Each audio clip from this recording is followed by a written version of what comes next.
is March 11th, and it's Thursday, which means it's time for a really big class. And I know I say this every week, that I am so excited to introduce my guest today, but it's always true. And so today I'm just absolutely thrilled to have as my guest Daniel Roberts from the Castalian Quartet. And Daniel and I met, did we meet, you'll have to remind me, before I got to London 4 years ago, or was it after? It was after you got to London. Yeah, so we were introduced by an old sonata partner of mine who had heard Daniel's quartet play at the Banff competition in Canada. And this friend of mine wrote to me, he knew I was moving to London, and he said, okay, you have to look this person up. Not only are you going to love the quartet's playing, but I think you and Daniel will become fast friends. And sure enough, both were true. I absolutely fell in love with the Castalian Quartet's playing, and Daniel and I have been fast friends ever since. So welcome to the really big class, Daniel. I'm really Thank happy you. you're here. And I've managed, because things have loosened up a little bit here and there, to have two string quartets to play for you, as well as a wonderful violinist from the RNCM playing a little bit of Wieniawski. So we have a widely ranging program today. And I hope you don't mind, Daniel. I posted this on Facebook today, the story of what you were doing a year ago. And I hope you don't mind me bringing this up. I hope it's not too raw. But a year ago, Daniel and his colleagues were in New York City preparing for their Carnegie Hall debut, which was to be on March 13th of 2020. And it didn't happen, as you might imagine.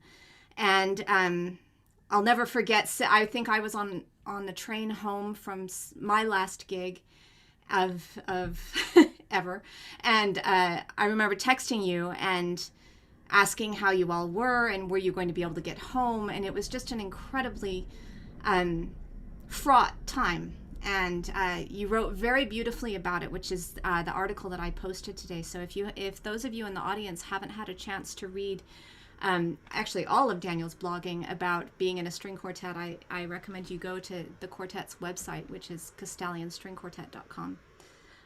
But so here we are a year later, and I never in a million years would have thought I would get you on Zoom to do a masterclass.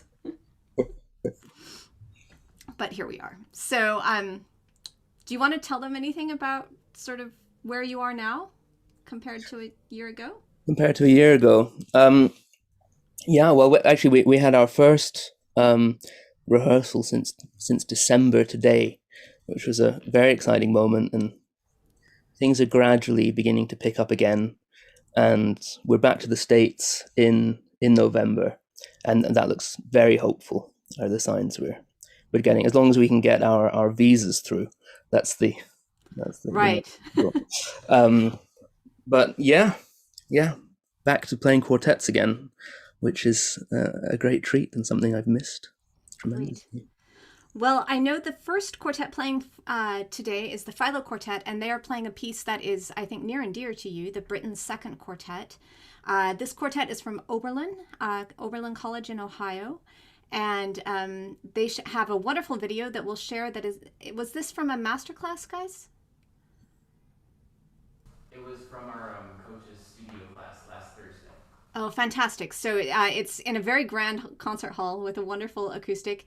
And you can see actually Sibby in the frame, which amused me. But so here we go. This is the first movement of Britten's Second String Quartet, a real masterpiece. And I'm so happy to be able to share it with you here.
Ravi, absolutely fantastic. It's I find this such a difficult movement, and I've so often had the sensation of performing the quartet, and after the first movement's done, even though the second movement is technically so difficult, I breathe a sigh of relief because it seems to me so musically complex, and I think there is an element that it's so constantly exploring. He presents these three thematic ideas. That's incredibly unusual. Right at the beginning, the three ideas in octaves with a drone couldn't be more stark, and then goes on and turns them upside down and explores them. And I think there are very few moments in the movement that are actually confident of where we're at. I think that comes later in the quartet. Have you played the rest of the quartet? No, we're gonna start it now, though. You're going to start it now. Excellent.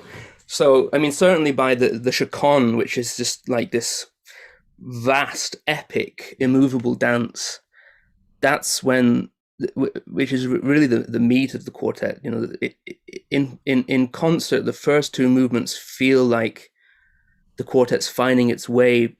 Britten's exploring all these different textures, and then suddenly the finale starts with this dance, and everyone has a cadenza apart from the second violin, although second violin does get the most magical moment. So for me, in your performance, there's so much to admire, but they're too. It almost feels too confident, too stable for me. And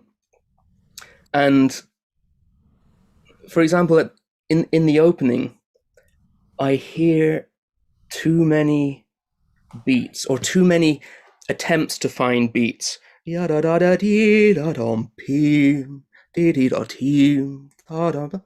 kind of thing. I think you have to forget about the bar lines and just play the intervals and the simple gestures. Almost take a step back and just see yourselves as you play how Britten is presenting the material in this with open eyes to the world that is about to reveal itself to you. But it's a very long reveal, I would say.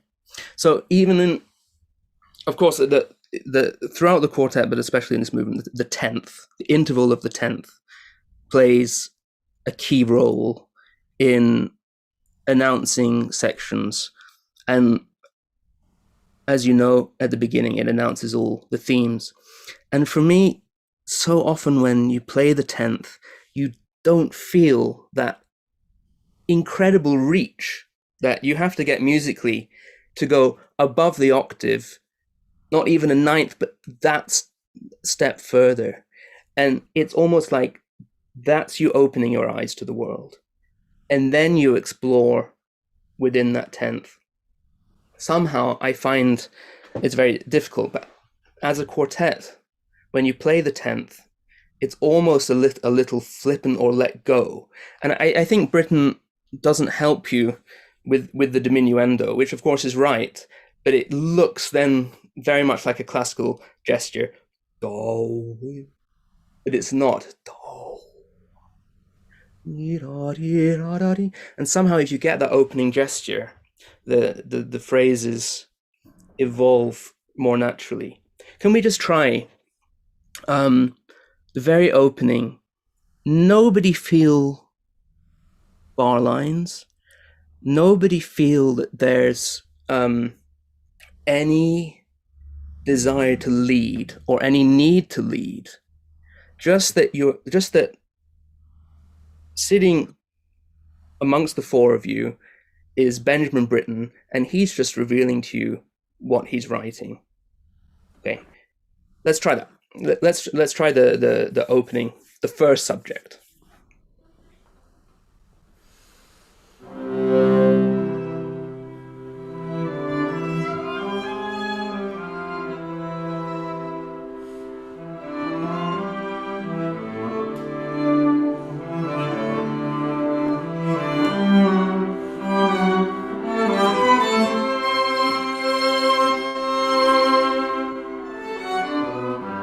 Good, good, good.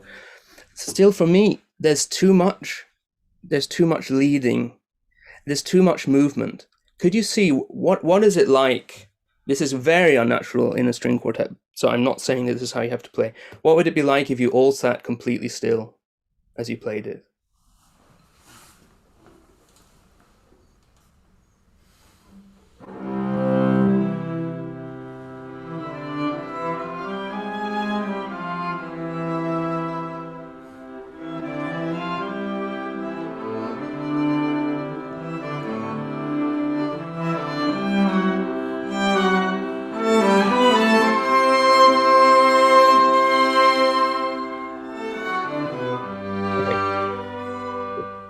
Okay, so there was a simplicity about that. I'm not saying this is the final version, but it was interesting to hear. I think certainly I felt that there was more of a line. Can you do it again, sitting still, but finding much more nuance in the bow? So now with the bow, you explore the intervals. So you're sitting there watching what's happening, but the bow is exploring. Okay, that was another general thing that you explore quite a lot with vibrato, although it's a little bit samey for me. But everything has to come from the bow primarily. Okay, so try this sitting still. You can feel free to so the bow arm is not rigid, but not this action, or Nathaniel, not too much head action. So you just take yourselves out of it a little bit, but leave the bow arm free to explore. Just the same phrase again.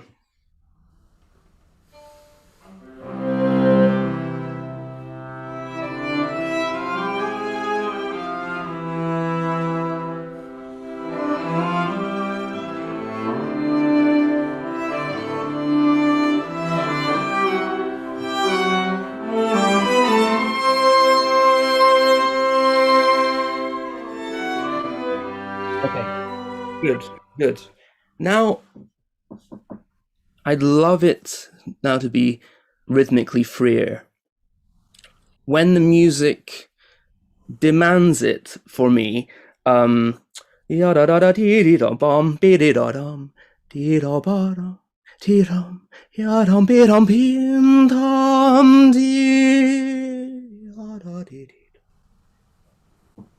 it to go. Okay, so now look at it, but see what it demands of you in terms of rubato, musical ideas.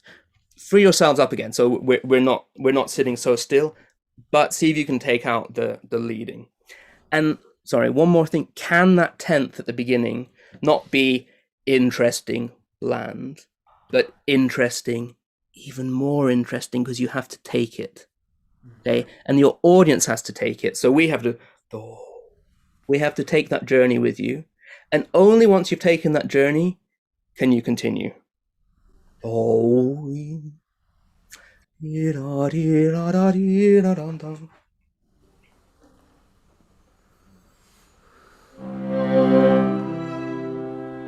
Okay, stop. But you did that with vibrato. Interest. Feel it in the right arms more as a group. Yeah, and with actually, even with the lead at the beginning, leave lots of room for interpretation. So we're not going to be together, but we just all there. We find the atmosphere. Let it happen.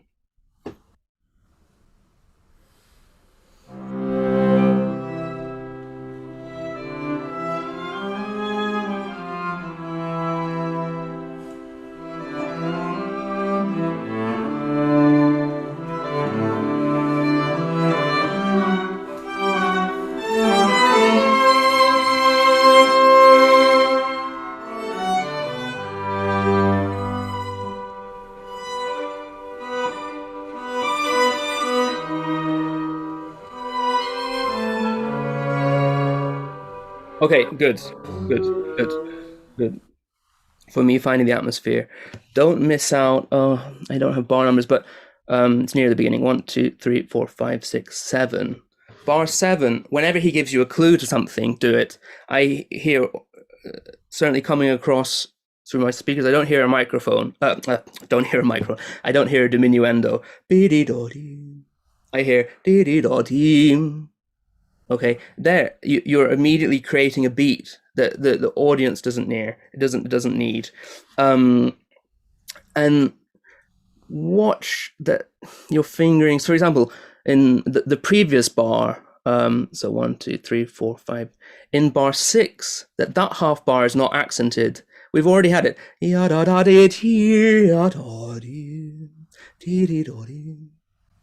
Okay, I find this opening when the gestures are innocent, let them be so.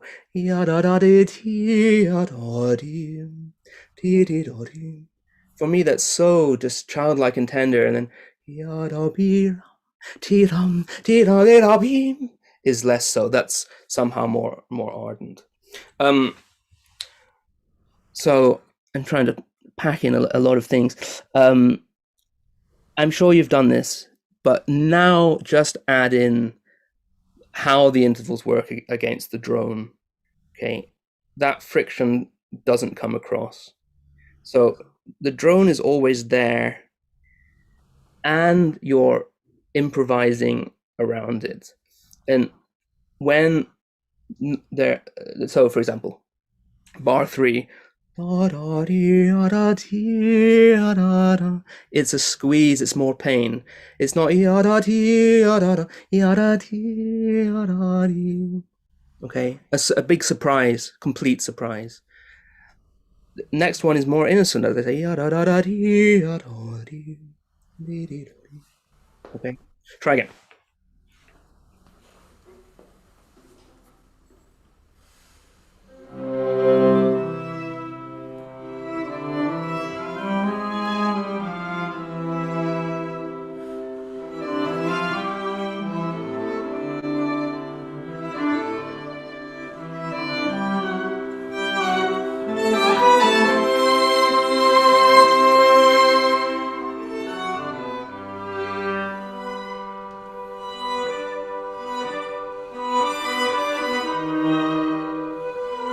Okay, good.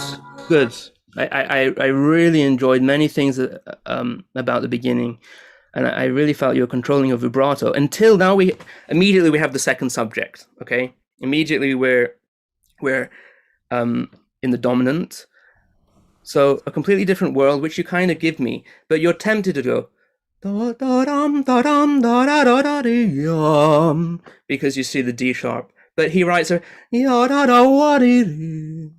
so the D sharp is more mysterious. Okay,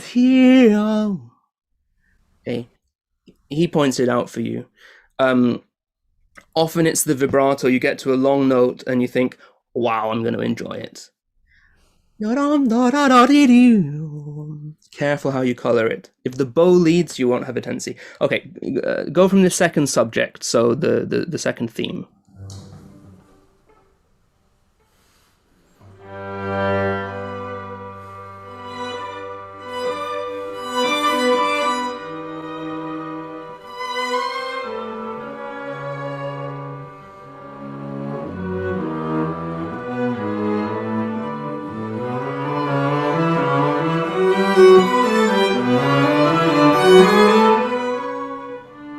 Okay, good, beautiful. I'm really enjoying it. I just thinking about when I play the drone here, I try and play as close to the bridge as I can, so that it's always there, coming through the texture. It's not a background thing. It's just right through the middle. It sounds good. Okay, so this is another example. Before you have letter A. Yeah. So before letter A, 3 bars. Again, it's exploring, but with these 8th notes. No. Yeah. They are. Yes. With these eighth notes, they're too mathematical, like you've said, eighth notes. Play quavers. So that they have a freedom. Again, you're still exploring. Suddenly it becomes too like a block.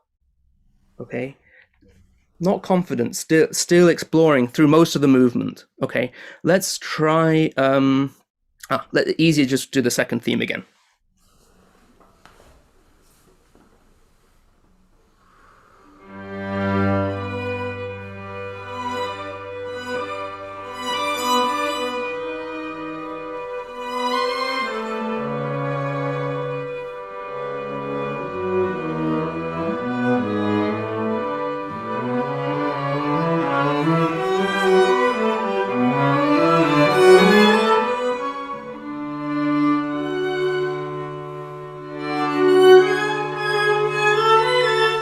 Okay, good.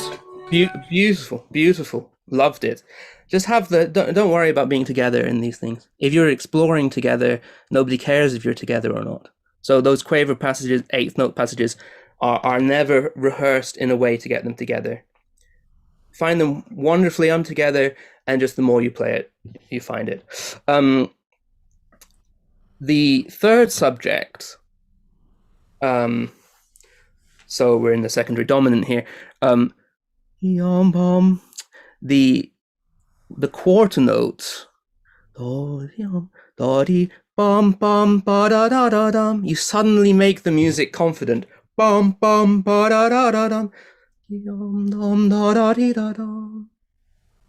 It's still exploring. You're still looking at it. Don't try and grab the music, if that makes sense. Can we go from letter A? Articulation, just keep the bows floating in nuance, not dum bum but no Shostakovich.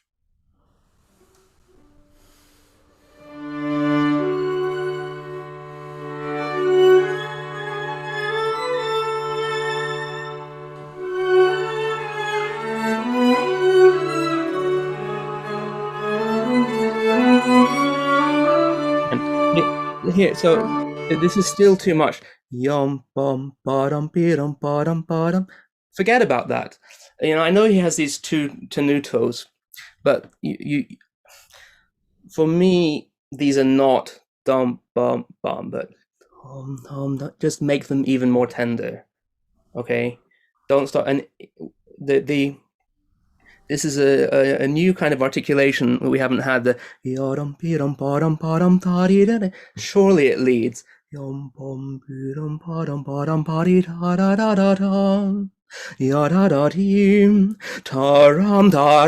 here we're exploring, but trying for something. All these D's. And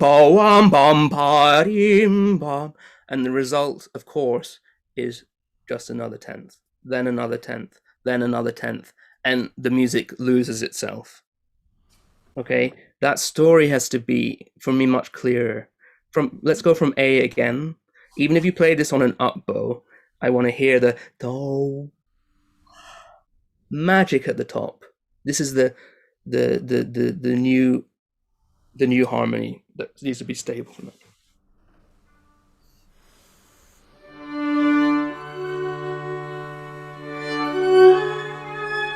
Okay, sorry, I'm just being really picky because this beginning, we've had all the three themes. So once you've mastered this, but don't restart. Not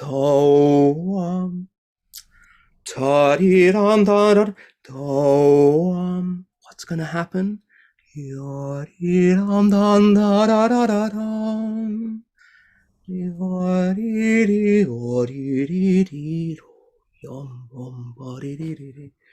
Okay, nothing confident.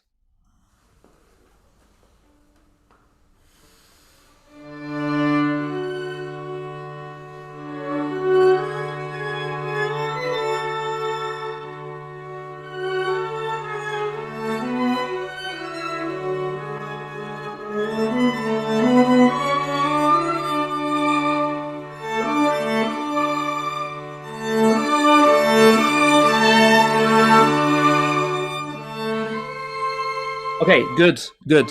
But still, the interval suddenly becomes easy. You've got do wam ba dum ba wah wah ba wee do. Still reach for it. Okay, good. Go from the sempre piano.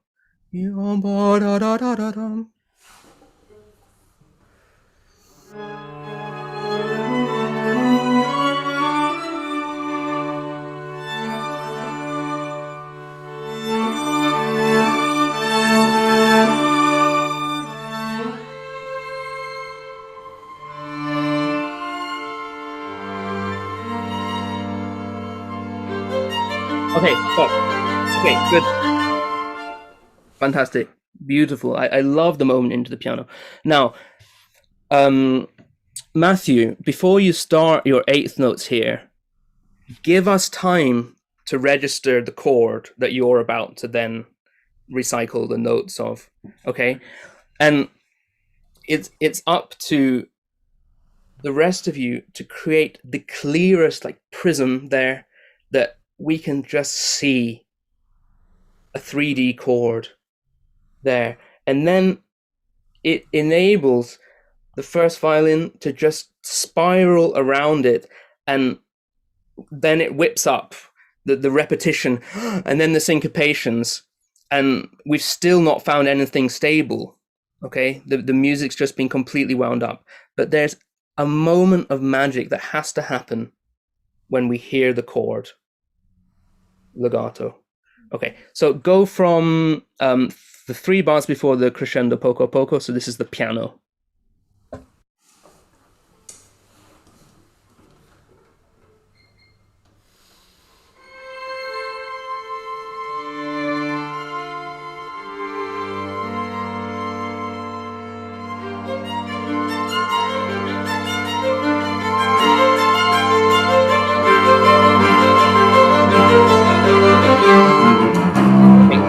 No, this for me, again, it's too, the music really whipped up here. So I know that he doesn't actually write animato till B, but doesn't the music, it spirals. If you keep it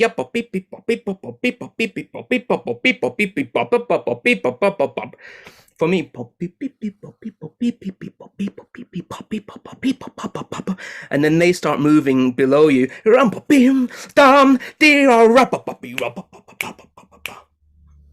So it's not stable. It's exploring, and it's bursting out of the opening atmosphere. Just hold the chord, and then you can start your eighth notes. Let it go.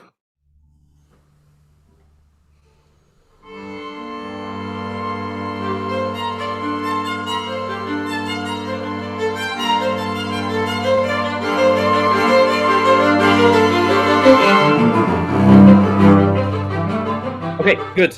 Now, this passage, excellent. Okay, as much of that as possible. This passage, it sounds to me like you've rehearsed it so that you make sure that the quavers are not the most important thing, and that they're somehow in the background. Forget that for me, because it's just like a blast of the chords and the modes that he's going through. Okay, so as an audience, I want to hear the sound just spiraling. So we have this, and within the quartet, these fireworks go off. And it's absolutely up to everybody else who has the to bring it out. Okay, it will come out, but it's gone haywire, the music here. Okay, it's too controlled. Can you just try straight on B? Think about like Oistrakh and his jowls going everywhere. Okay.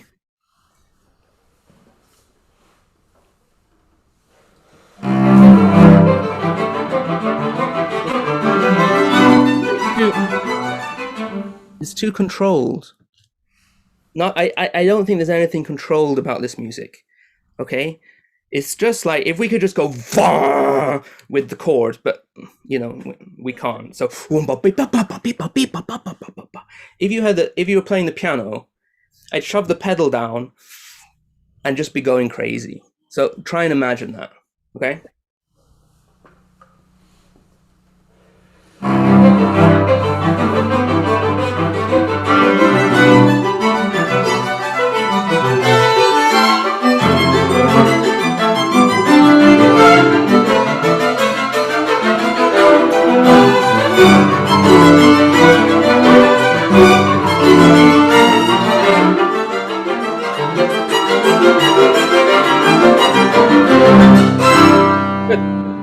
Good. Okay, that's more the spirit.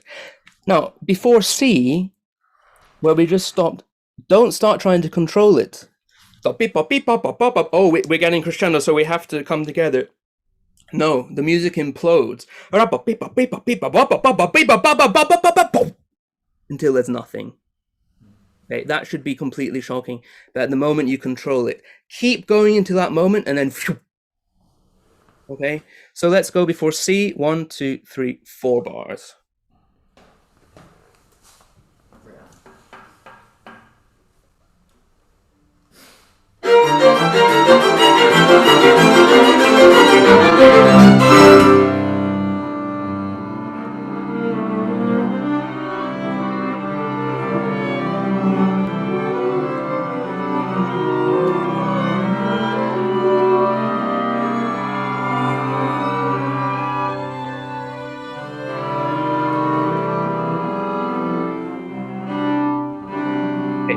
Good. This passage is horrendously difficult because in the recording, I think you came unstuck. Did you come unstuck? Yeah. So you have to work. I think for me, it's keeping the bow incredibly mysterioso, but working the left hand very hard. Okay, so and connecting with each other. But the passage in the recording sounded far too confident. Again, even though it wasn't together, it felt like, oh, I must bring out my tee-da-tee-da. Oh, that's my turn. Tee-da-tee-da. Oh, that's my turn. No, it's like, oh, I've started. Oh, he started it. So I'm gonna start it. Oh, no, I'm gonna try to. Maybe it's here, and then chromaticism, and then it just all unwinds, and we find ourselves kind of almost. We think we're trying to get to the dominant, to the second subject, but there's nothing sure. Okay, quite an interesting way of practicing the passage is to just play the themes, but in pizzicato. Have you tried it? You have tried it. Okay, do it again.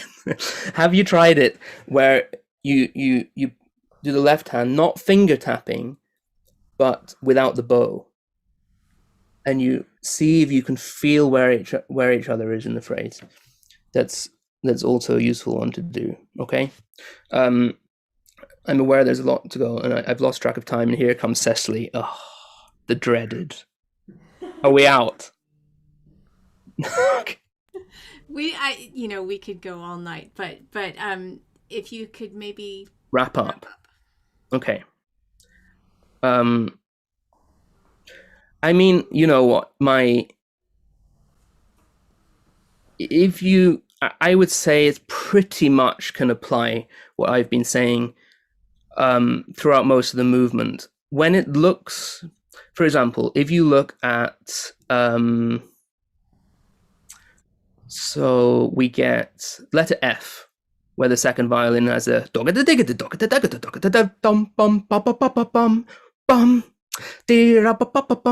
that for me again is not confident. There's something breathless. And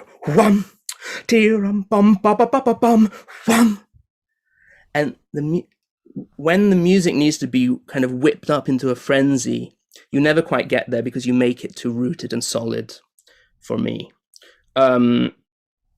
Always searching. At G, when you have these leggero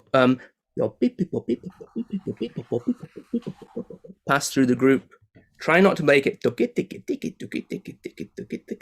because that doesn't mean anything.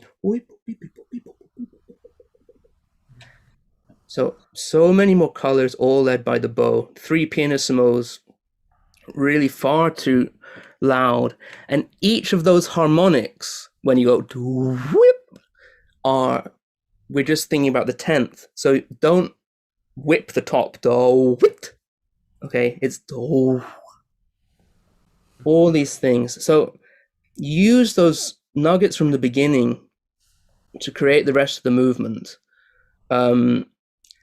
And explore. If you're not exploring at any given moment in this movement, then for me it's not quite right. Okay. And you can free your tempi up a lot more. I think you can use rubato to great effect in this kind of music. And when it's off kilter, not out of nowhere, completely shocking, not stable at all. And the last thing I'm going to say, so that when we get to the bit that seems the most confident, which is the climax, which is when all 3 themes are being played at the same time, plus the quavers, it's just after letter M. It should sound like a cacophony of chaos. Everyone just going, oh, I thought this was what it was now. And you're so convinced, each of you, but to the audience, for me, it should sound a mess, but a completely euphoric mess. Okay? And the only thing, even the end, or the harp pits is still searching, and the very final gesture, don't try and finish the movement. Don't give it, okay, we'll play it slightly slower, and it's like dum dum dum dum bum bum bum bum. For me, that's why did he write it? No, dum dum dum dum, and it's gone. And from that movement emerges this frantic scherzo, and then the giant. So I think once you've learned the rest of the piece, it will give you a certain amount of perspective on this movement. But I really thoroughly enjoyed your playing, so thank you so much. Thank you so much. Thank you. Pleasure. Bravo, you guys. It's really wonderful playing. And thank you so much for bringing this piece, because I think it's one that not a lot of people know. It's certainly one of my absolute favorites, and yeah, it's great to hear. So enjoy the rest of it, and enjoy being in school together and actually in person conservatory. So stay well, and thank you very much. Thank you. Thank you. Thank you, guys.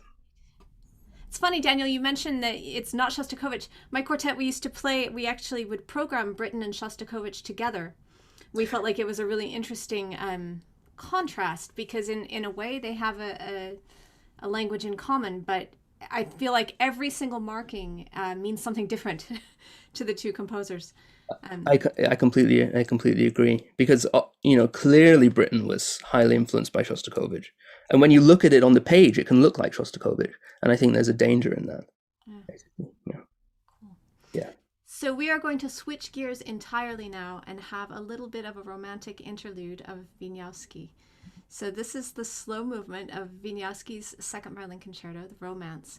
And I'm afraid Beth's going to sound very lonely now by herself, but she plays very beautifully, so we'll share her video, and hopefully her internet will hold out for us. There's a little bit of a Wi-Fi issue, but we'll be patient, and hopefully all this will go smoothly. So this is Beth McAlister playing the Romance from Wieniawski second concerto.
Good. Beth, beautiful playing, really. And there's an intensity about your playing that I really enjoy, and really grips me. First thing, what did you think about the tempo at the beginning when you heard it back?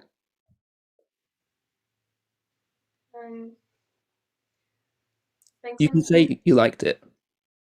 Sometimes when I'm trying to keep it soft and quiet, I like play it to slow, maybe. Yeah. For me, I couldn't hear you singing this, wonderful orchestral line. I think it's in the viola, in your head. If I tried to sing it along with you, I couldn't make it fit. And somehow you give yourself more difficulties because there is something just, again, sweet and innocent about it. And if it's too slow, it gives it the impression that it's something really intensely serious. I don't think this is, it's got a special character, and it has its moments of darkness. But for me, it's somebody telling the story that's possibly already happened. So even if you want to give it this kind of edge of melodrama, it's the way that you're telling it rather than living it in the moment. Like in the Britten Quartet we just heard. Of course, this is completely opposite end of the spectrum. So the speed was one thing, but my absolute main thing is that I'd love you to experiment far more with colors in your vibrato, which is generally a bit slow for me. It could have more of a shimmer, but especially in the bow, which is often very well controlled, but I want more of the nuance in this direction that you can find in the arm, that there are completely infinite possibilities, and that we feel that at any moment you're going to show us a new color. Okay. Can you try from the beginning again, and let's see if you can find that kind of compound time.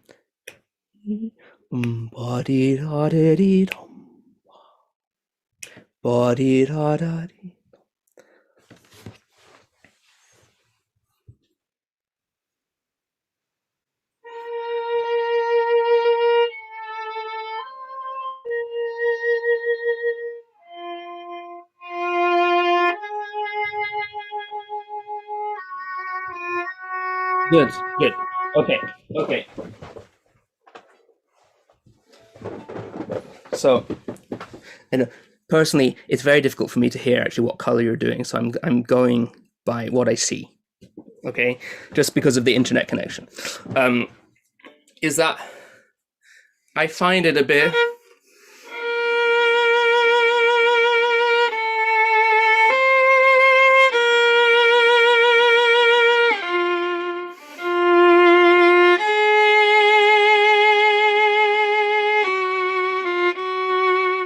But already within that, I think there's more of a story, that there's something very sweet about them.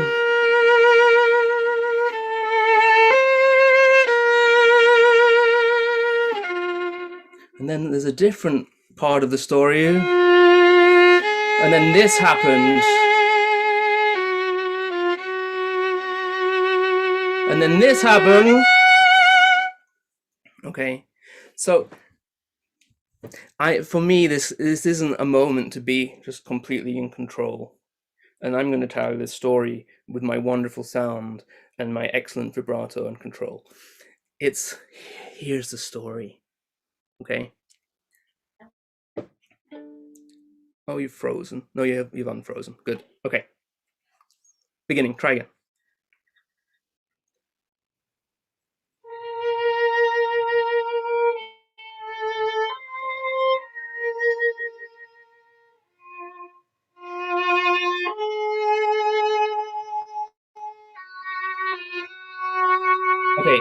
Okay, stop. Can you explore the heel of the bow as well? You want to get to the heel for this? And then there's so many colors there. Then if you give yourself more bow, you can find out, I can't really demonstrate that it's not, your bow's not going, but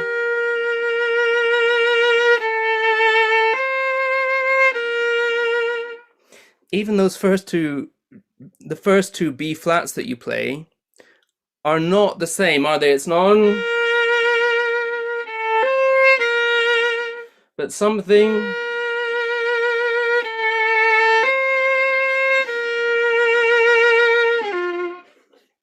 Something different. They sounded completely the same to me just then, my two B flats, I'm sorry. But you can do something more inspiring. Okay.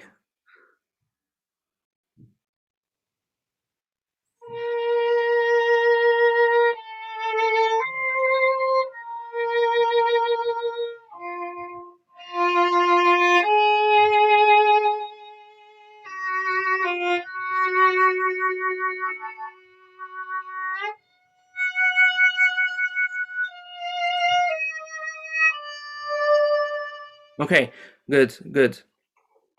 Careful that you don't start the vibrato after every note.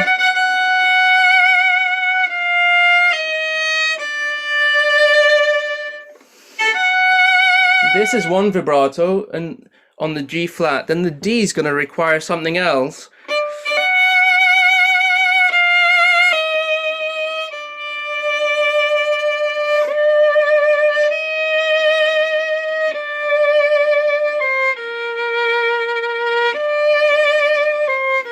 Rather than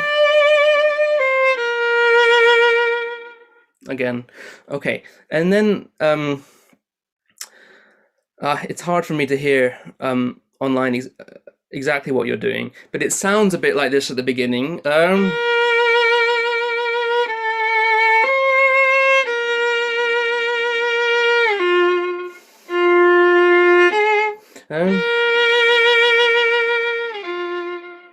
Enjoy that first before you move on. New.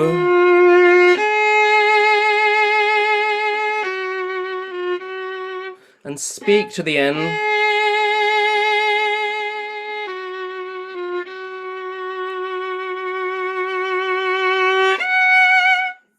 Okay.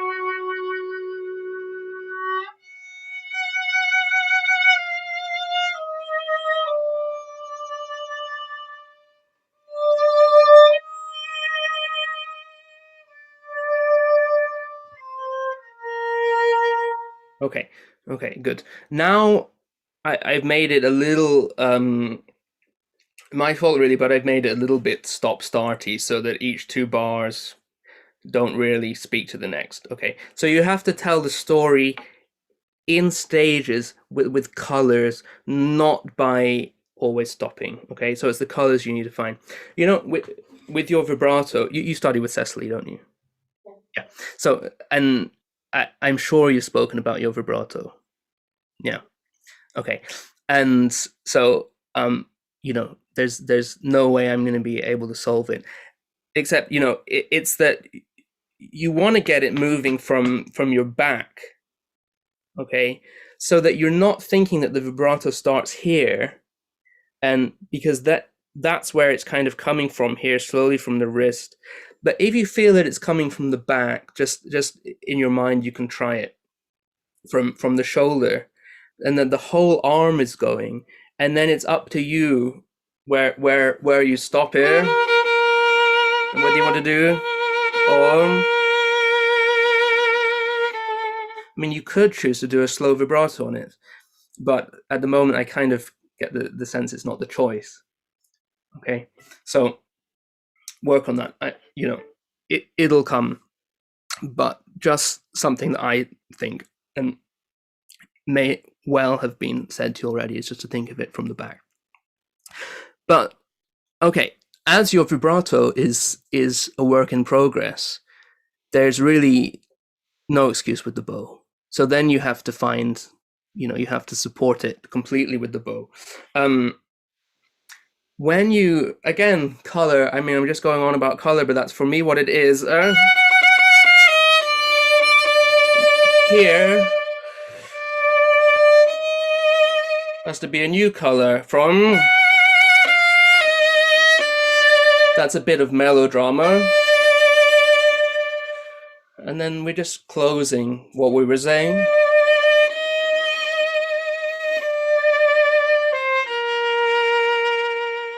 So not, this is what I hear.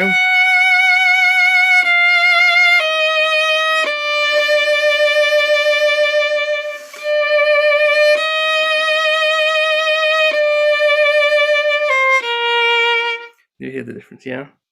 You can, you don't have to, but I quite like on the D string. Up to you. Okay, try from that G flat.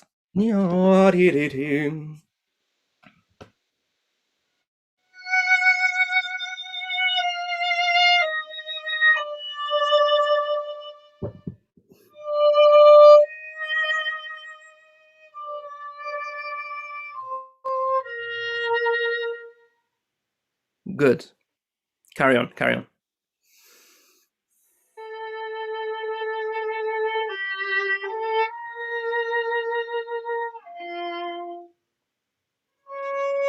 Okay, good. Okay, so again, we have something very simple. I like the way you played it.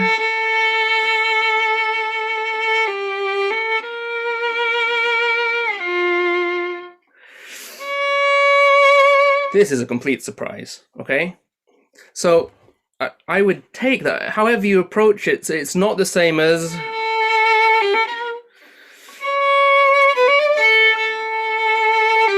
And then...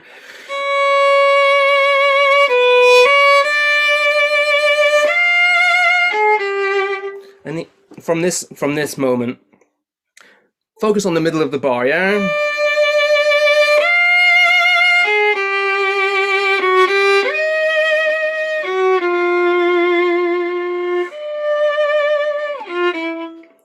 Again with colors, okay? Try and surprise us at every turn. Try and make the quality of your Wi-Fi not matter because your colors are so great that they're coming across, okay?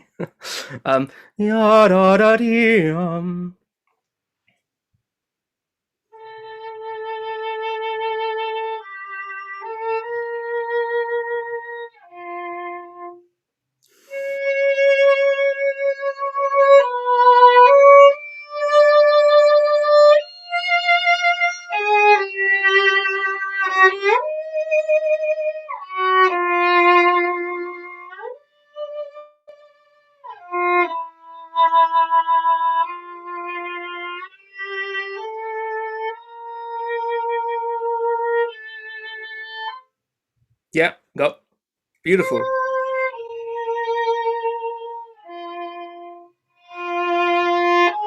Okay, good. I just want to check. So it sounds online like you go... I don't know whether you do. So maybe you don't, but if you do, don't. There's...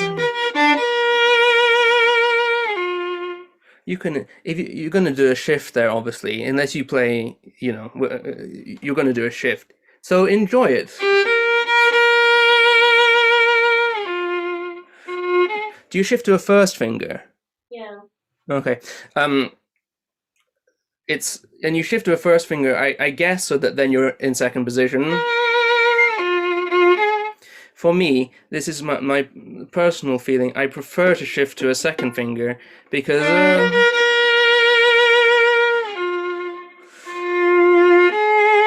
and then also, it helps with the color.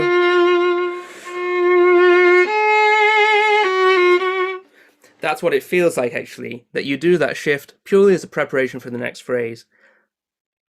It should be purely expressive. Okay? Yeah. Beautiful before that.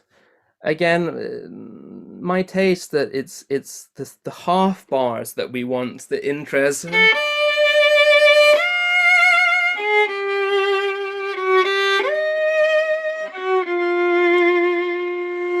So we don't go.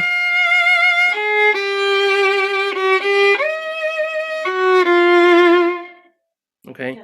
for me that would be more interesting. Anyway, you'll practice that. Let's go from a tempo where the theme comes back. Now, it's transformed here. How would you feel that it's different from the beginning? It's kind of more like it's less shy and introverted. Like it's more. Yeah, good. Okay, show me that.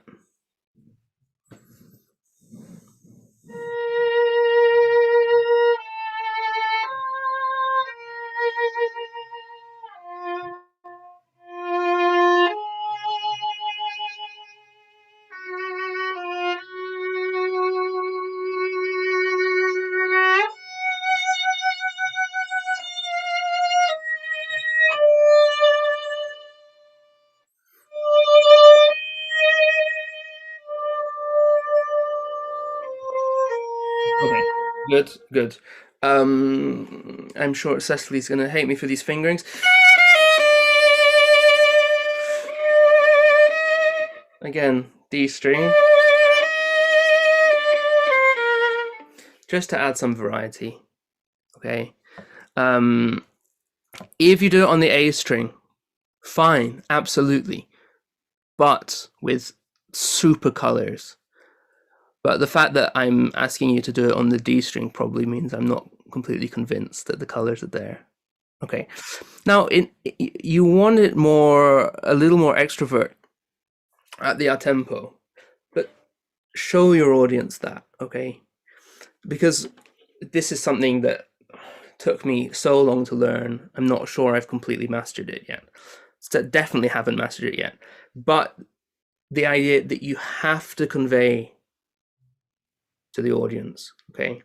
And in the end, it's not an act, but it's a here's what I'm doing, not here's what I'm doing. Here's what I'm doing. And that can actually, in the end, I realized it can only help your bow arm and what you're doing, because you're trying, here's the thing that's closest to the audience. And so basically you're saying, or, and you're not doing that enough. I feel that you're, either the other side of the stage or the other side of the video screen. So perfect example that you wanted to be a little bit more extroverted at tempo. So let's see if you can get that across in body language, and just feel like you're spinning the poetry with your bow arm, okay? Don't even think about the bow itself. Think about your bow arm and how it connects to us, the audience.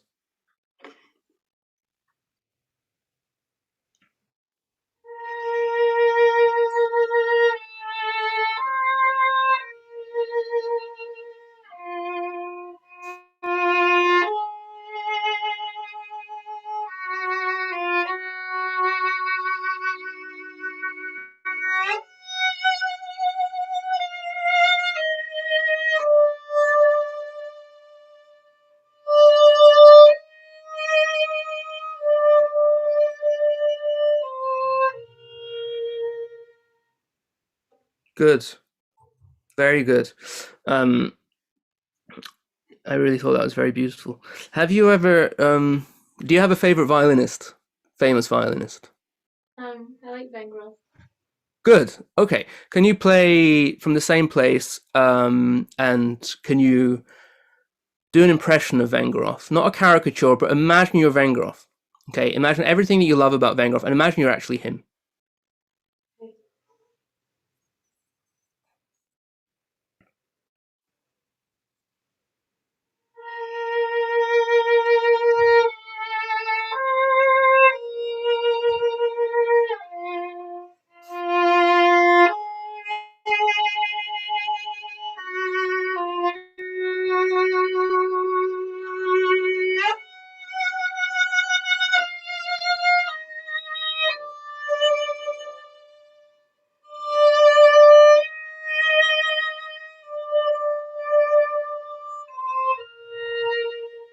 Gorgeous. So your belief is that Vengerov plays more beautifully than Beth, but the thing is that was actually you. So have you got another favorite violinist? Hilary Hahn. Hilary Hahn. No, I don't want you to be Hilary Hahn. Let's try somebody else, but somebody different, quite different to Vengerov, maybe. So one of the golden oldies or something. I don't know. Don't know. Who have you seen videos of? Have you seen videos of Oistrakh? Yeah. Okay, can you imagine how Oistrakh looks when he plays? Okay, be Oistrakh now. Same passage. Channel him.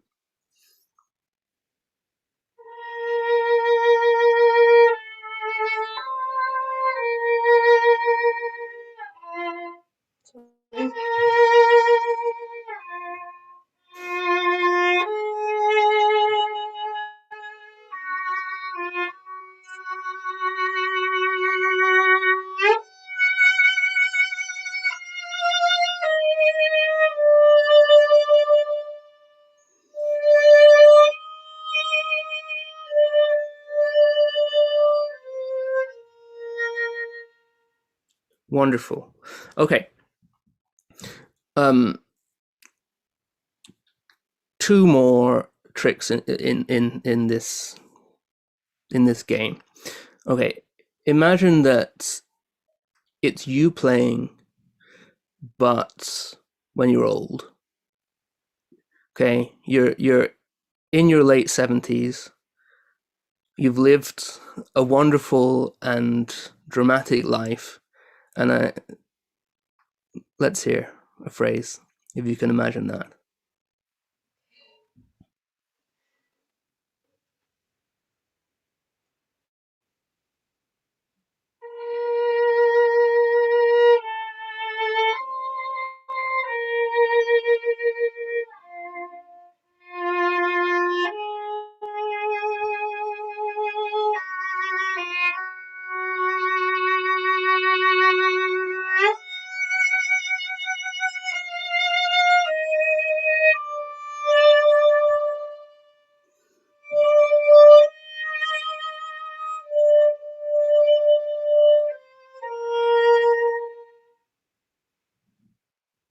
Very beautiful. Very beautiful. Okay. Now, the point of that really, what's the point? It's to try and get out of yourself. So you're stopping worrying about who you are and what you think are your limitations. And suddenly you're Vengerov and you think Vengerov doesn't have any limitations. And suddenly you're Oistrakh. And then it was very moving when you thought about yourself. Playing in many years, and the thing for me that linked them all were that you told a story each time.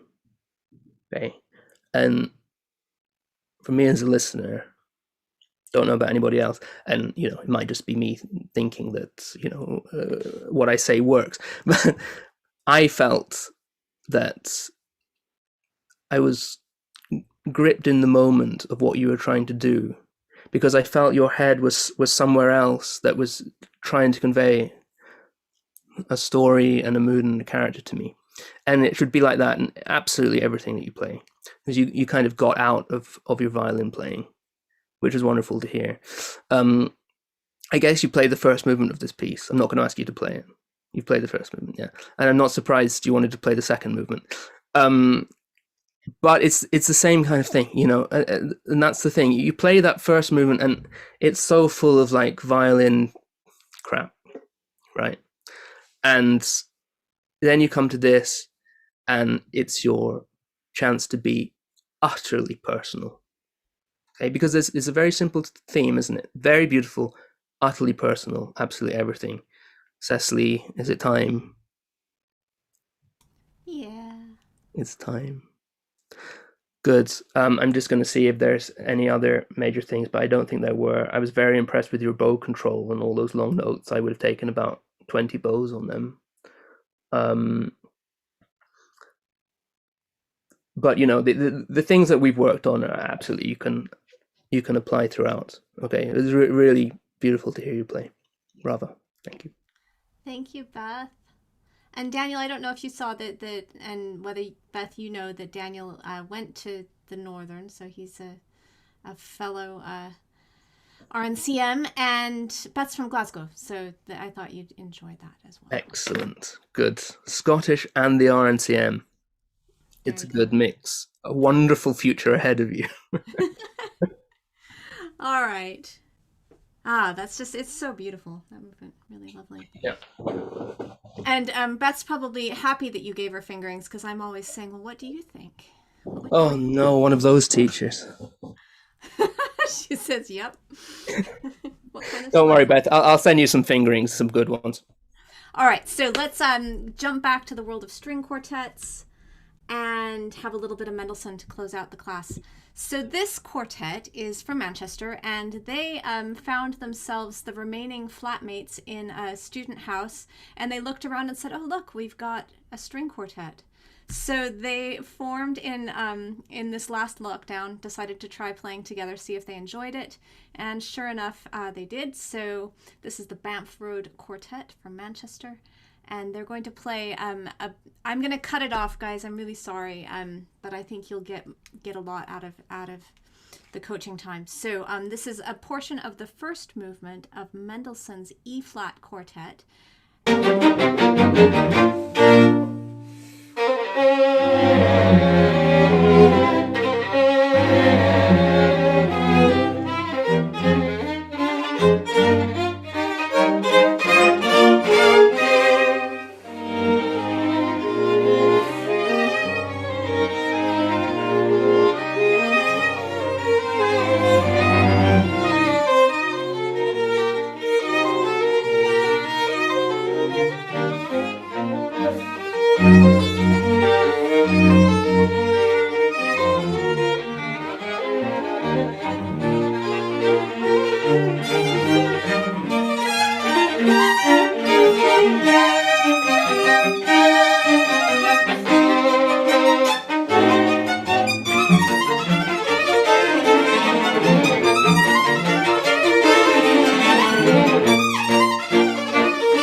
Completely unceremonious cutoff, sorry, but there we go.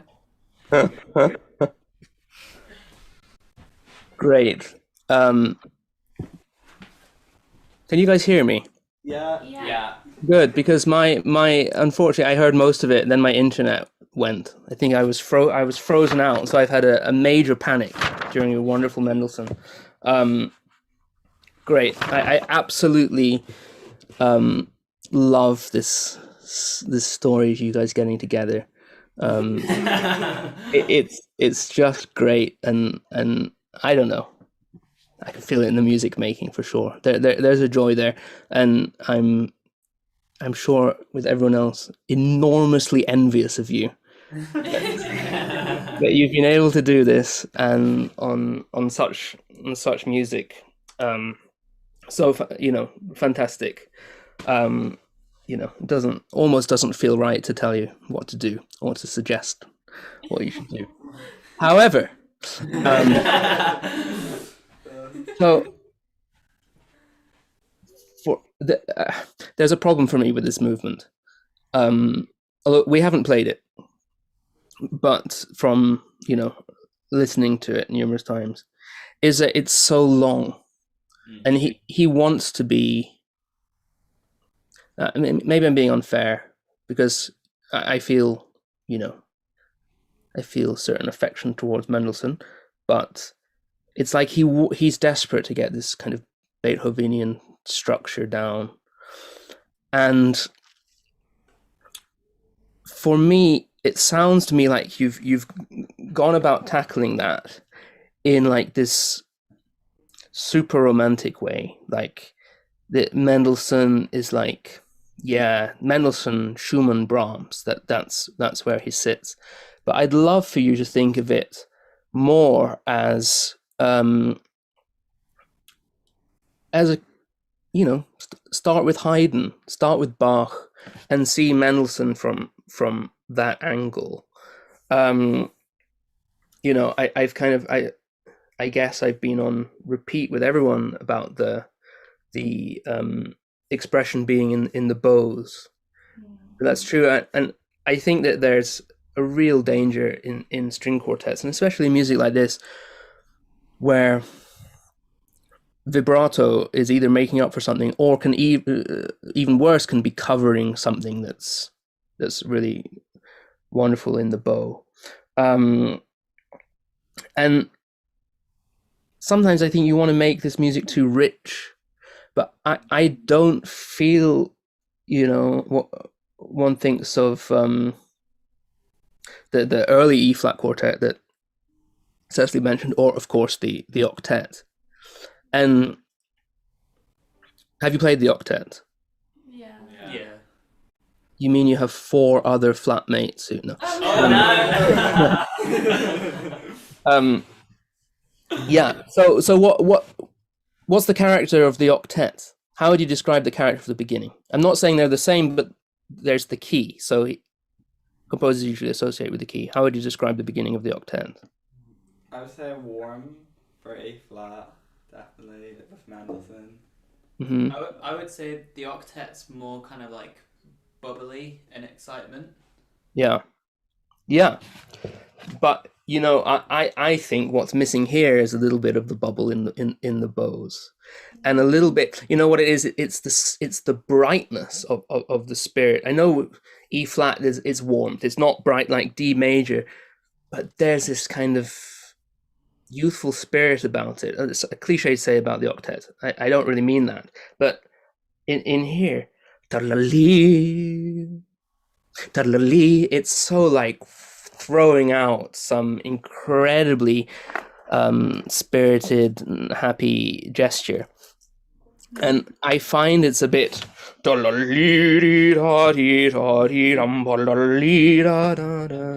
okay, it's a bit juicy and a bit fruity, and it. I'm not. I don't want you to go all kind of stylistic and playing like a, authentic performance group, like as if you're playing with classical bows. I don't mean that, but there's a lot of that element you could get. So I'd like you to play the beginning first of all. So just take out the what I just said about the spirit and this kind of zest and zing. And can you play the beginning as if it's Bach? So can you play it no vibrato, but shaping the bows as if it's Bach? So and about like da da da da dim ta wa di da di da ga da ga dim di wa da dum. So you're playing Bach with your bows, no vibrato, and you're just listening to each other and how your bows are working together. So Bach first. We'll just play until the first pause.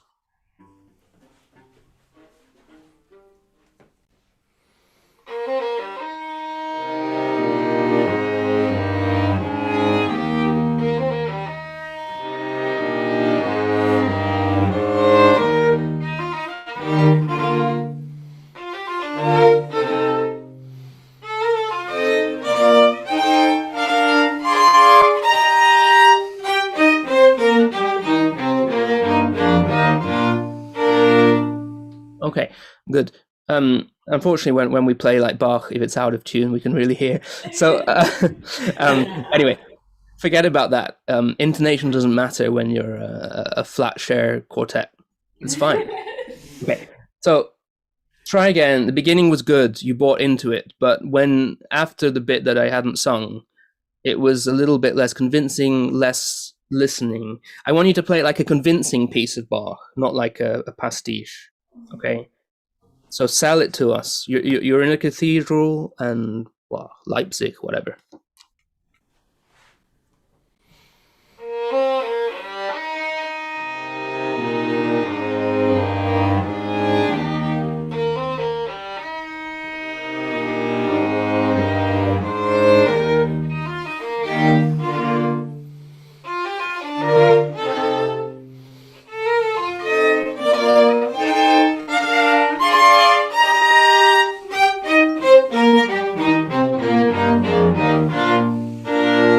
Very, very good. Can you try bar 1, 2, 3, 4, 5, 6, 7? Instead of dotted, play groups of quavers. Oh, I can say quavers to you guys. Play groups of quavers, so da dum pa wumpa, and slur them. Okay, from the upbeat. So still Bach from the upbeat to that bar.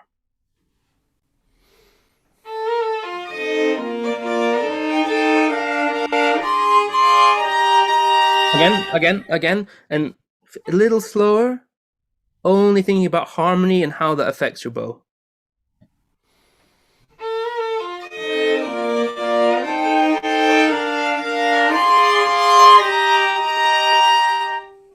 Good, good. Okay, so now let's play the beginning.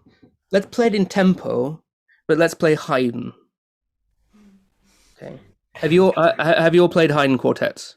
Yes. Yeah. Okay. Excellent. So this is very convincing Haydn. Okay. Haydn, Opus 77, number 3. Okay. Let's go.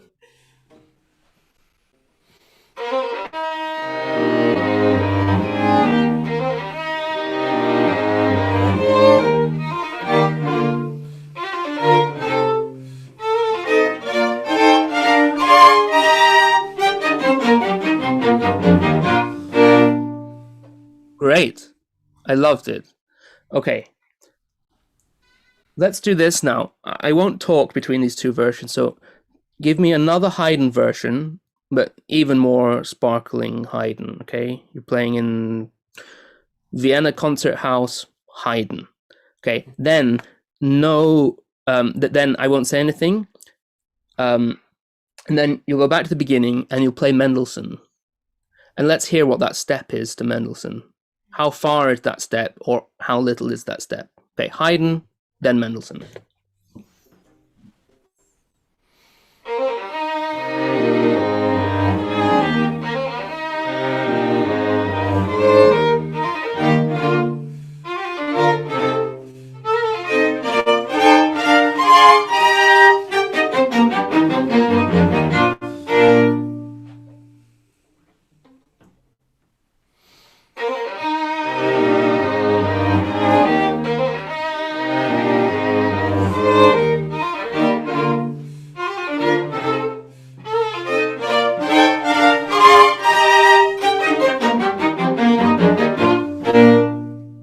What sounded better, your Haydn or your Mendelssohn?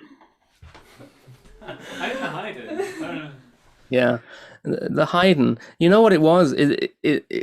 Because when you went to your Mendelssohn, it lost the jovial spirit, because we think of Haydn as having all this wit and humor, okay? And so we always give him plenty of that. We're like, oh, nice guy, you know? And so we give him that benefit. Mendelssohn, we think, oh, child prodigy, he was probably a little...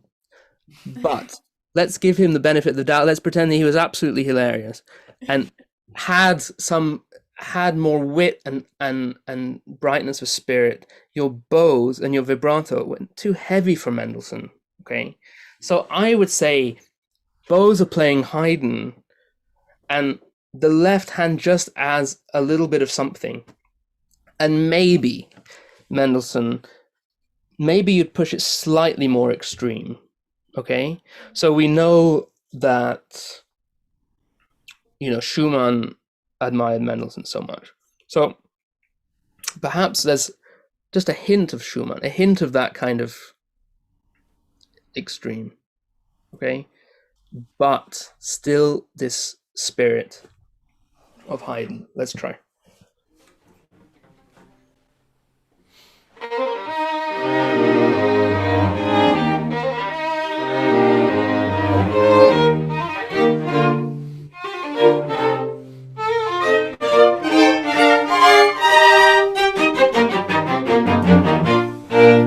Good. Okay. Yum ba bum ba bum ba bum pa pum pa pum. Well, in you have a sforzando on the first beat, don't you? Dum ba bum ba bum ba bum ba bim ba bum. Yes. We have it on the second beat. Okay. Good. Okay. My score. I don't have you're playing from Henley. Yeah. Yeah. Yeah. Okay. I've got the old Dover, so I'm wrong. I'm glad it's on the second beat, but it sounds like I thought that you must have it on the first. Get there. You go. When you play Haydn, you don't. You keep on and we're really enjoying it. You play Mendelssohn, you go Okay. Yeah. Okay. Just do that. No. Once more from the beginning. And first violin. Sorry. How do you pronounce your name? Karosh. Karosh. Excellent. Okay. When you play the Mendelssohn version, I don't want to see on your first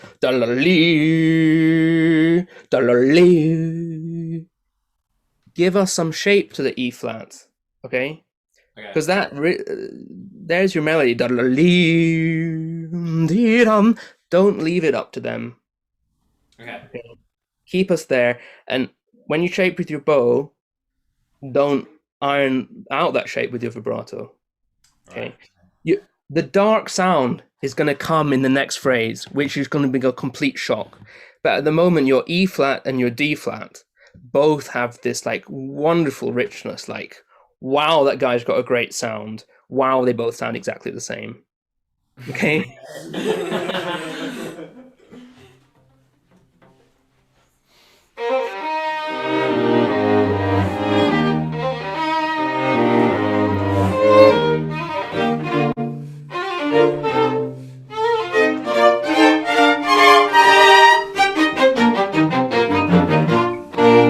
You reach fortissimo, do you? Yum pa pam. Is it fortissimo? Yum pa dum. Shouldn't you be far more excited about the fact that you go beyond the first beat? Yum pa dum bidim pa dum bidim pa pa bum. And then the quavers afterwards should come off that whatever you've reached. But at the moment, because you don't really reach anything, it goes yum ba bum ba ba ba ba yum pa pa ba ba ba ba ba dum bum. We know the end of the phrase is pretty boring. We know it's going to go to the dominant. Okay. What we don't know is that he's going to shove in a D flat in the next phrase. Okay. So don't make such an event. Yum ba bum yoppy ba beep beep ba ba ba beep ba ba bum bum. Rum pip here, ba ba beep ba ba beep ba beep ba ba bum hum. Okay. Let's do the beginning again. Let's not lose tempo. Let's keep everything alive. Haydn in the bows.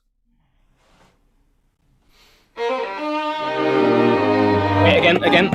Okay. Oh. Could you try it once? Okay. Now, I'm not a first violinist, and I know that it's so tempting to do it on the G string. Can you just experiment for me? Do that E flat on the D string. Okay. With a bit of fizz. And then the next one, save the G string. You don't need to do it, but learn from the sound that it gives you. Okay?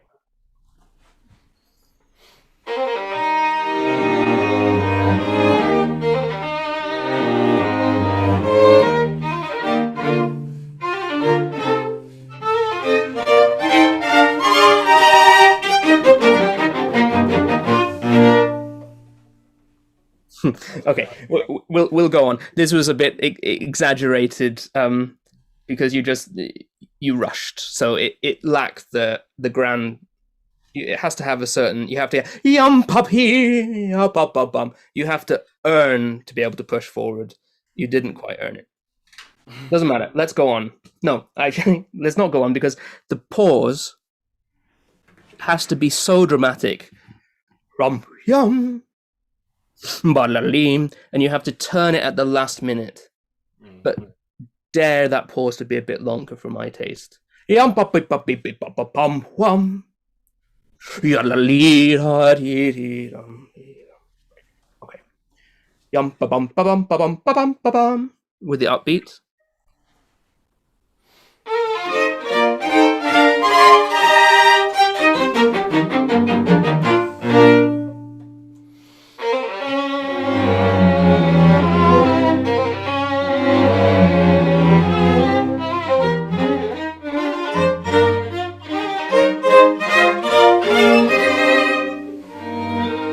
Okay, at the good. At the top of these, have you tried doing down, up, down? No. No, we haven't. Okay, try. I think it would release it a bit more. Do the same place. When from this second phrase, be a little bit more surprised by what you've done. So again, it just sounds. Oh, now we're back into like thick romantic. Especially in the lower parts, it's all so low that you have to shape as much as you can with the bows. Okay, otherwise it just sounds gloopy. Actually, you feel like you're playing dramatically and with a great sound, but the overall effect is one that sinks. Okay, keep everything alive. Same place. Down, uptown.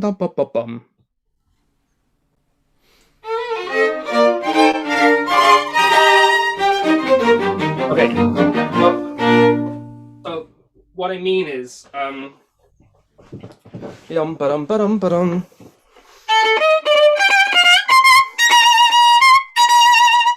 then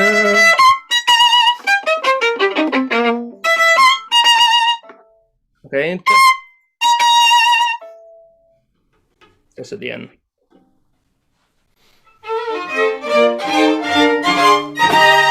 Okay. If you can try not to do, keep it going through. Okay, might be a bad bowing, but try it.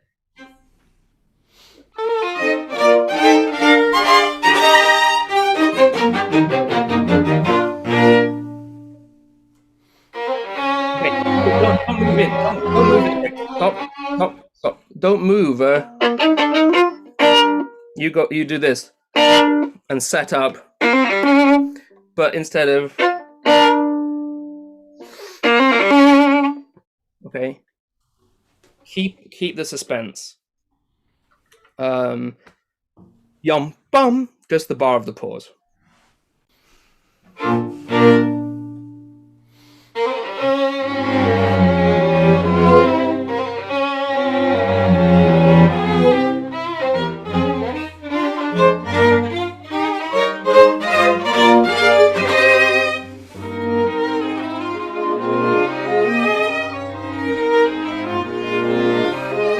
My good. Just one small detail, but I think it could make a difference. In the lower parts, keep some momentum, okay? Not just okay, but not. I don't mean that. Okay. And then this passage doesn't need to go slower.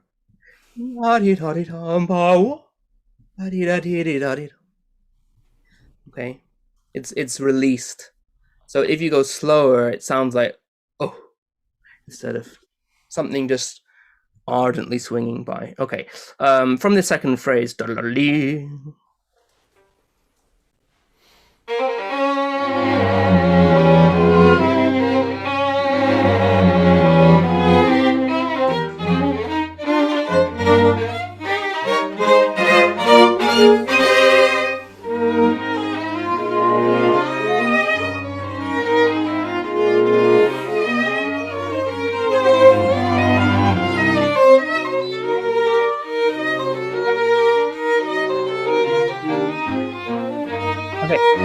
Good.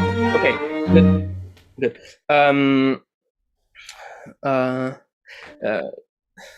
Inner voice is like my screen is a tiny bit blurry on you, so I'm sorry if you're already doing this, but if you could be a little bit closer to the bridge,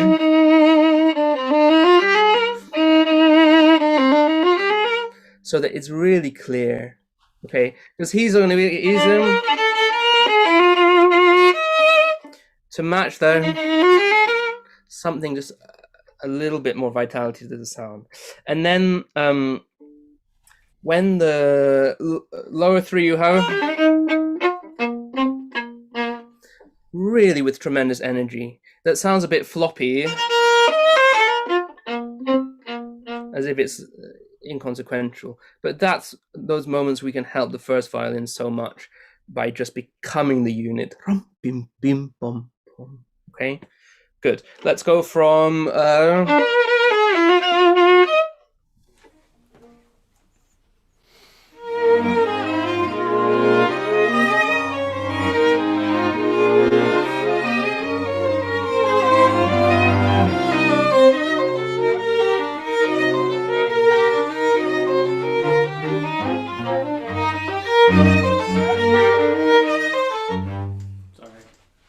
no, good. I didn't stop you, but you. Good, but you clearly wanted me to stop you. Yeah, too many until he marks it. There are too many down. There are too many beats, sir.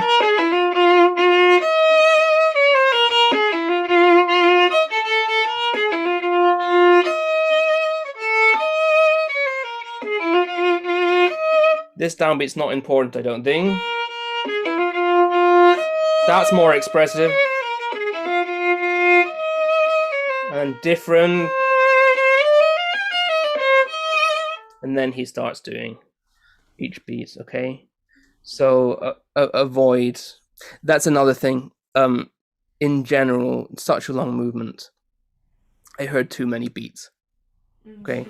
Especially in all the I mean, it's partly Mendelssohn's fault, but if you can just get, okay, here's what the harmony is, we're just spinning around it, okay?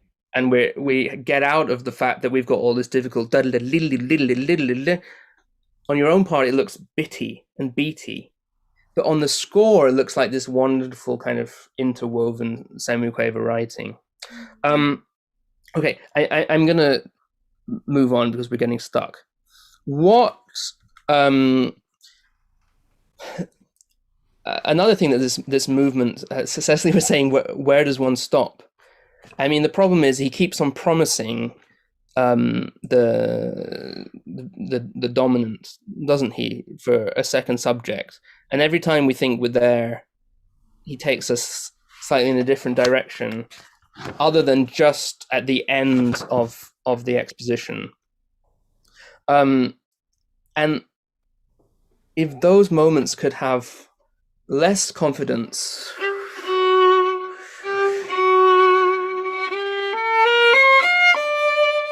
okay, because you do this wonderful setup, which is right. It's what we're expecting. Yay! We're there, but you play, and then you play this beautifully, but ask the question. You're trying to play a second subject and your first violin is going come on, what's going on? So let's try something like that. Oh, by the way, it was absolutely priceless. Watching your own video was great. All quartets should be put through that. Okay. Okay, I don't have bar numbers. Do you know the beginning of the bar that's dum dum bum bum? 2 bars before that is a fortissimo, right? Yeah, 44. Okay, can you go from 42?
Good. So again, I'm not clear that you're clear, or that you're clear that you're going to tell us where there are changes and moments of doubt, where you're setting us up, and then there's the surprise. Okay. For example, I'm so terrible, I don't have bar numbers, but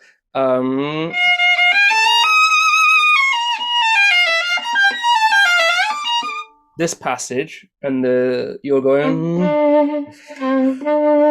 which feels like finally we're there, but then again, and we're gonna get there, aren't we? And then we think we are, but our cellist is not letting us. Okay, this kind of harmonic storytelling is what you need to sustain interest in a movement. Otherwise, you end up just getting kind of restless that it never happens. Okay.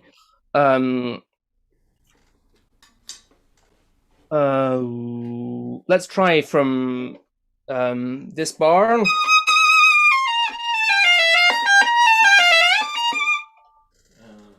62, I think. Yeah.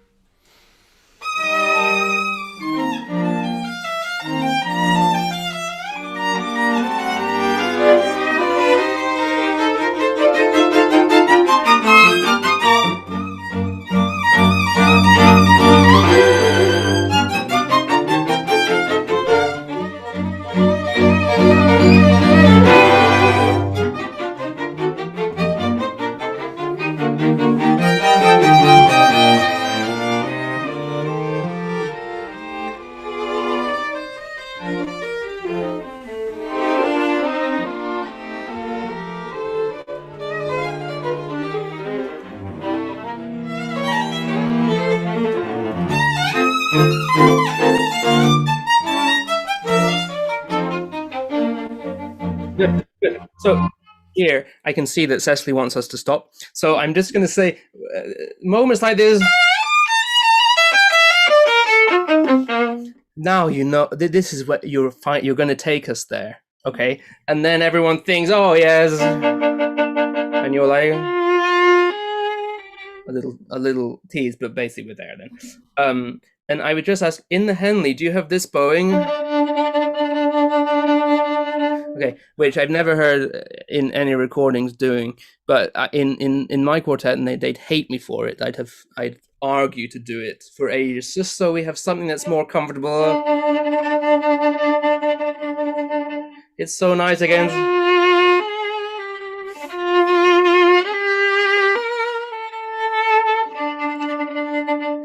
A new texture that finally allows us to be in B flat major. Okay. Good. But practice it as Bach, practice it as Haydn, work it in that way, and find all these nuances in the bows. But great, and I'm so glad you've had this opportunity to play together, and you're going to stick at it, right? Yeah. When you're let out, or are you going to go, oh, I don't have to play quartets anymore, it's fantastic. Good. Okay. Thank Ravi. you very much. Thank guys. you very much. Thank you so much. Pleasure. So that brings us to the end of this class. I wonder if there are any questions, and if there are, if we want to pop in with your cameras on, or if there aren't, then we might just call it a day. Daniel, I got a nice note from the group in Oberlin. They had gotten released from orchestra rehearsal, so they had to run, and they apologized. That's why they needed to play first, because they couldn't be Terrible after. having to go back to orchestra after playing Britten string quartet. No kidding. Well, I think it's amazing. Oberlin's done a great job staying in person, so I think they're Yeah. happy for that. Any questions, guys? Sam, do you have a question, or Orla? No, you're just sitting looking eager. I'm gonna throw out a question. What would you suggest for a brand spanking new string quartet to do as part of their rehearsal? Is there anything that you think that they could include early on that would pay off later? Loaded question, I realize. Yeah, Because the answer is let the second violinist rule, right? that's basically it. I think that I would say that when one's starting out, the most important thing is not to try and nail down ideas and try desperately to get things together, and kind of work out the interpretation that you're going to bring onto the stage, because that somehow blocks listening. You just, anything that you can play that that encourages listening. So we do a lot, and have from the beginning, of just, it sounds obvious, but playing our repertoire, certainly starting off with Haydn, slowly, no vibrato, and just listening, taking yourself out, listening to the others, building things, and that kind of lets you learn that you're playing, how to do your talking with the playing, as much as possible. I mean, I have to say, we never practiced Bach chorales. Maybe we did one. We never practiced scales. And, probably people are listening thinking, well, they could have done with a bit of that. But we've had more fun not doing that. So, yeah, I think it's just anything to bring in. A few little tricks that we did at the beginning that we don't do anymore, for example, was rather than trying to talk so much, that if somebody really wanted to get an idea across, they could try conducting the group, even with just their eyes or feelings. That really sped up the rehearsal process, because then you go, oh, that's exactly what that person wants. And then you enjoy the feeling of playing. And we still do a lot of taking in turns to lead. Anything that cuts out talking, I think, as much as possible. Then, probably have a longer career. We were And told stay in the same flat.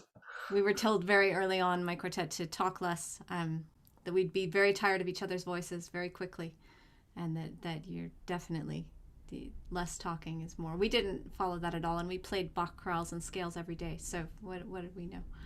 But very well behaved. Actually, that was our playground, I'll say. Bach chorales was sort of where we really felt free in a funny way. But any other questions before we let Daniel go? No? All right. Amazing class, Daniel. Thank you so much for all your insight and your great singing, and my singing. Wonderful. You sang the whole time. I don't think I've ever heard you sing that much. Terrible. Embarrassing. No, great. Very expressive, very clear. And looking ahead, next week we have another great second violinist from a string quartet, Tom Stone, my colleague from the Cyprus, who I'm going to let know that he needs to have a discussion with you about Mendelssohn, because it's probably Tom's favorite composer of all time. But he's not hearing any Mendelssohn next week. He's hearing all solo Bach. And that is just how it kind of turned out. We've got 3 violinists playing some Bach next week. And then the last class of March, I'm going to teach some Mendelssohn, violin concerto, I think, if I'm lucky, and a few other things. So that's March. And just to let you know that I have in my head an almost concrete plan for the next phase of the really big class. I'm going to take us in a very different direction, probably in the month of May. But look for that, because I'm not quite ready to announce, but it's close. And Emily's saying, oh no. But we haven't had any new music in the class in the year. So we're going into the future. In the future. That's all I have to say. Thank you very much, and see you next week. We'll end the live stream.